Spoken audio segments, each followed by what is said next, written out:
We presented to all of you that we provide evidence of voter fraud in the state of Nevada.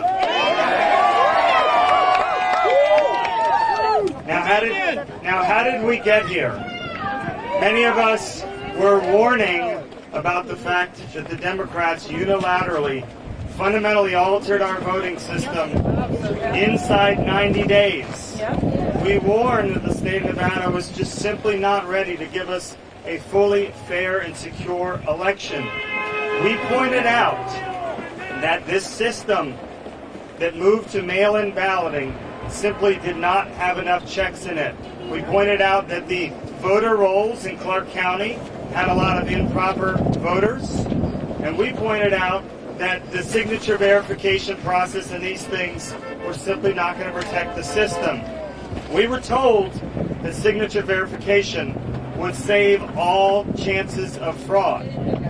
But what we've discovered is that we have over 600,000 votes that have been counted in the state of Nevada through the mail-in system. This campaign has not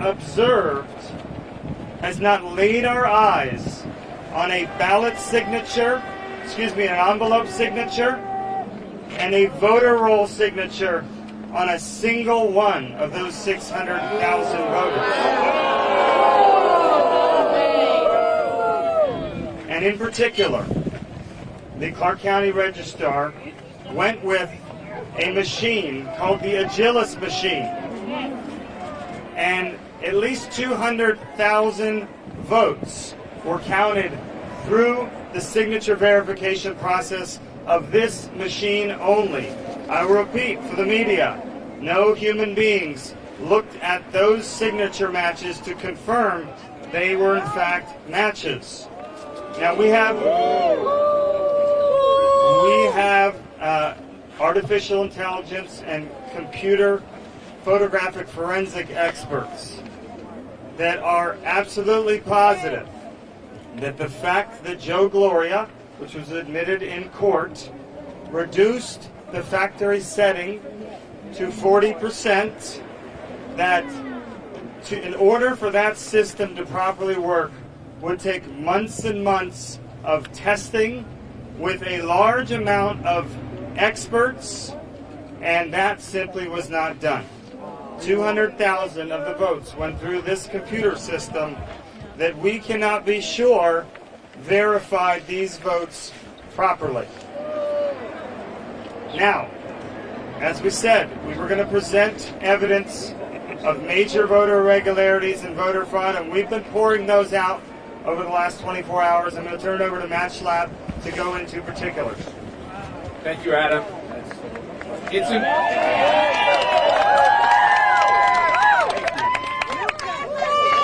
Someone even brought their dog. It's important. That dog might have voted. You're right. It's important for people to know that what happened in Vegas, the entire world needs to understand. In this point, in this election cycle, it is critical that the vast majority of Americans have confidence in the result of this election. We have seen political division like we haven't seen in a number of years. The way we resolve division, even when you don't get your way in an election, is to count every legal ballot and to make sure that we count every legal ballot and make sure that illegal ballots do not reduce the civil rights and the votes of those who voted legally. Since we've put this group together to scrutinize the information that we've been able to learn while being cut out of the observation process and the tallying that's going on in Clark County, we now have thousands of examples of voter irregularity. That takes several forms. I've been involved in politics a long time. I was shocked to learn from our hotline from the conversations we've been having, from things sent to the website, that hundreds of Republicans were disenfranchised, were denied the right to vote, both on Election Day and leading up in the early vote. They were put through a process that proved impossible to satisfy in order to cast their legal vote. We will be finding and investigating and going through all of these examples, of which I said there are hundreds. Dead people voted in Clark County. That is a tricky thing because obviously for these families, this is a very tragic reminder of a loss that they have just recently had to go through. We have two examples that we have talked about and want to talk about today. One is the death of Rosemarie Hartle in 2017. The other is the death of Fred Stokes Jr. in 2017. Miraculously, they both voted, which means that the voter file that was used to send out these mail-in ballots was not deduped by death records. We know that underage voters voted in this most recent election. How difficult would it have been to make it clear that nobody would have been mailed a ballot if they had a birth date after a certain year? We know that in this area, which has been gripped with the idea of an economic shutdown, that over 100,000 people left. Yet, through our due diligence, we've been able to find that at least 9,000 of them voted in this election. Non-Nevadans voting in Nevada. How hard would it have been to simply go through the available databases to dedupe all those who had moved away from the voter files before these ballots were mailed? We have, over the last couple days, had many brave people call us who have witnessed tampering, who have witnessed wrongdoing. These are brave whistleblowers. These folks worked in the counting center, were involved in the tallying, and Fox News recently reported that one of these whistleblowers had to quit, and I'm going to just use the male pronoun, had to quit his job after he worked on about 14,000 ballots. When he would raise objections to clearly improper ballots, he was told by his supervisor to put them through the process and count them anyway. This whistleblower believes that there were other such employees who were also uncomfortable with the fact that when they could see clearly objectionable ballots, they were still forced to put them in the tally. These ballots can never be taken back out of that tally. These ballots, there's no way to remedy ballots that were put in an improper way. A second whistleblower we have not talked about before described leaving on, and I'm going to use the male pronoun again, leaving on his lunch hour. And while he was on his lunch hour, he decided to exercise around the counting center. While he was walking, he noticed a van pulled up at the center, marked Biden-Harris. The doors of the van were open, ballots were clearly visible, ballots were opened with letter openers, and ballots were filled in and resealed in envelopes. No integrity. These people who were involved in this activity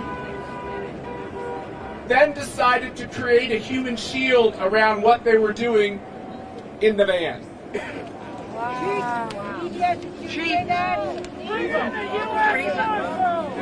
It's important for you to understand that as we are coming and making public, it's important for you to understand that as we are making this information public, we are on the outside looking in.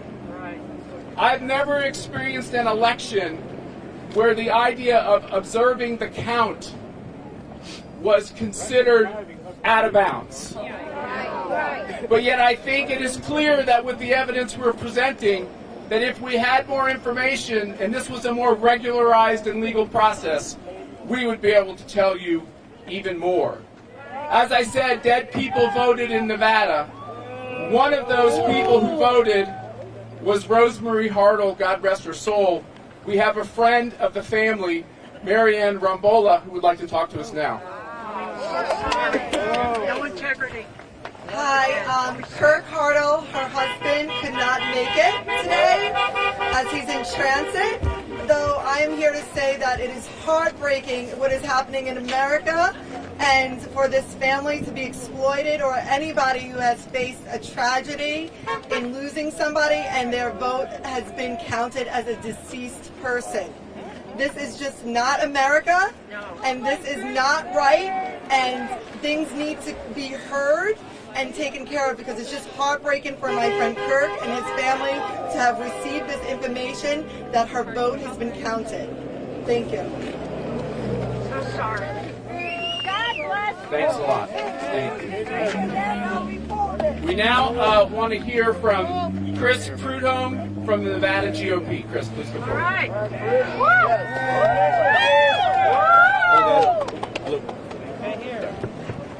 Hello guys, my name is Chris Prudhomme with the Nevada GOP. I've been fortunate to spend a lot of time in the office in these obviously recent weeks and experienced a lot of unfortunate things that have obviously transpired, very disturbing things. I've actually talked to a father myself. Of a 17-year-old son. He decided to call us at the office and explain to us that his son registered to vote but actually received the ballot at 17 years old. These are things that are unacceptable. The voter rolls need to be clean. There are numerous amounts of issues. You have 7,600 individuals who were entered in a national change of address, and those individuals who are actually verifying at this moment if they actually voted or not. You have 176,000 individuals who have left the state of Nevada. We're verifying that as well to make sure that correlates with any other information to see if they voted any other place.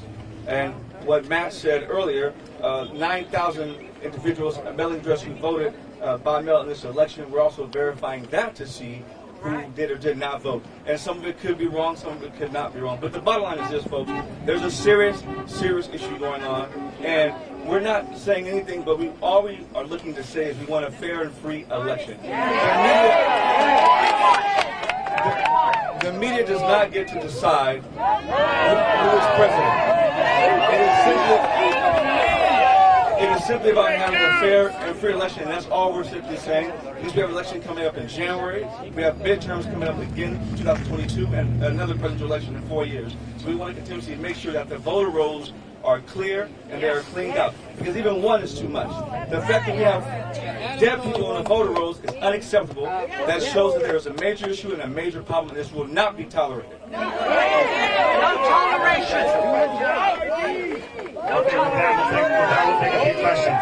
Mr. Laxalt, the Nevada Attorney General has said just this afternoon that the complaints, the alleged whistleblowers, have not made any official complaints either online or in person. If they were so concerned about what was going on, why did they not come forward sooner? Well, because the whistleblower is scared to come forward. This is a Democrat machine running this particular voting center. The Attorney General is a very outspoken Democrat, and so she has come forward with her story. It has been sworn in an affidavit, and that has been referred. And are you filing a lawsuit? That's been referred to. Are you going to file a lawsuit? So we are continuing to review all of our legal options, and we intend to be able to put all this evidence we are finding forward, and we will seek all legal remedies. The Nevada Secretary of State is a Republican. She has said she has seen no evidence whatsoever of widespread fraud. Well, unfortunately, the Nevada Secretary of State doesn't look for any voter fraud. She is not involved in the system. She doesn't have people to investigate the system. It was shown to the public a couple months ago. She has a few investigators to cover the entire state. They're a complaint-based system, and so they only know what they know. But the bottom line is that, you know, she has to defend this system because her name is on the line. We raised these concerns with her a few months ago, and we continue to raise to the media. We just said, please ask these questions. Please dig into this.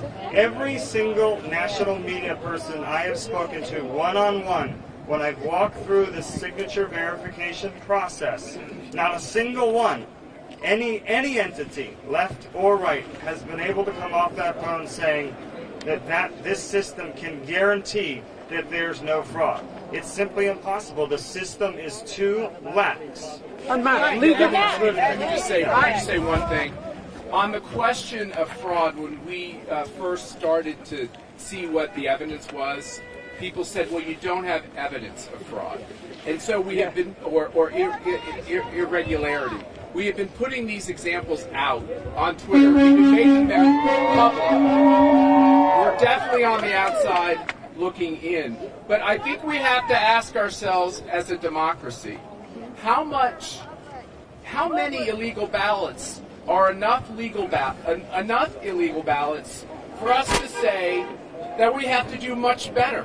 And if we're going to water down the ballots of legal voters, don't we understand that we're violating one of the most important civil rights we have as Americans? Do you believe if your efforts are successful that President Trump... I'm sorry, start over. Do you believe that if you're successful, President Trump can win Nevada? We are going to continue to pursue all of these irregularities, and we're going to fight if we have any legal avenue to bring these irregularities to the courts. That's absolutely what we're going to do. Now to your specific question, which is what we're seeing out of the media now, which is, have we produced enough illegal voters to overturn the election? That, of course, is an absurd question.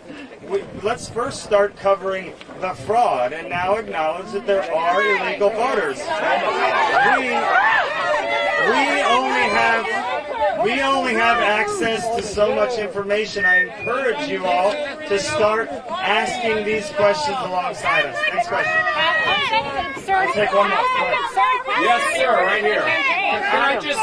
Let me just say one thing before you ask your question. Because of the system that was set up here, as I said, we're on the outside looking in. It's literally like trying to find needles in a haystack. We have found over 9,000 such needles, and we will find many more. Yes, sir.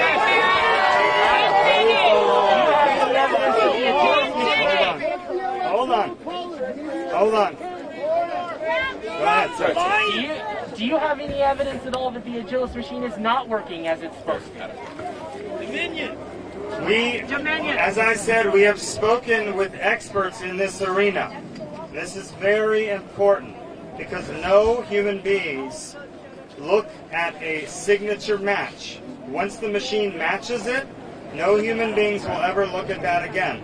And the two problems with the Agilist machine are, one, the setting was reduced, and experts are telling us once you reduce the setting, then the reliability goes out the window.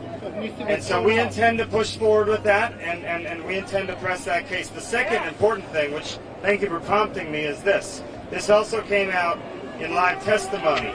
The factory setting on the Agilist machine is supposed to be 200 DPI photo quality, okay? So the machine takes the picture of the written envelope and matches with the computer image.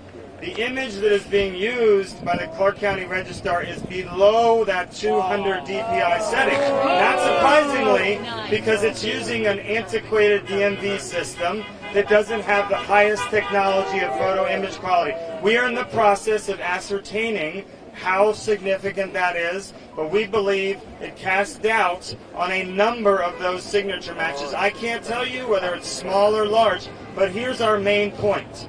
We have 200,000 through that machine. We have another 400,000 plus through hand or through eye verification, okay? Human verification.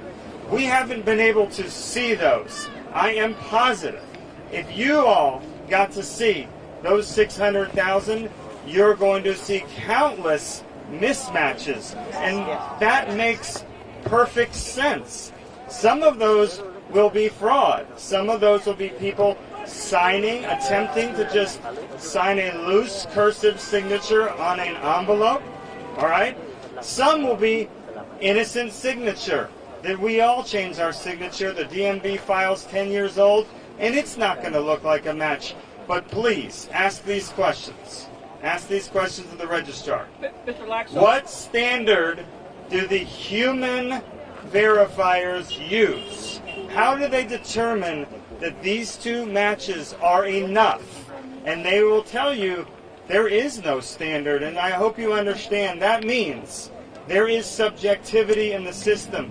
You may look at two signatures and say, that looks like a match. The person sitting next to them may look at those and say, I don't think that's a match. Now, in a system that's open and transparent, we would be there, and we'd be able to say, we don't think that's a match. And there'd be a process to challenge that. But the process that the Democrats created, we have no ability to observe or challenge any mail-in ballot signature verification. We'll take one more question. Matt, you mentioned haystacks. Hold on, let me say one thing. We are here because we want to, in a transparent fashion, share the information we're learning.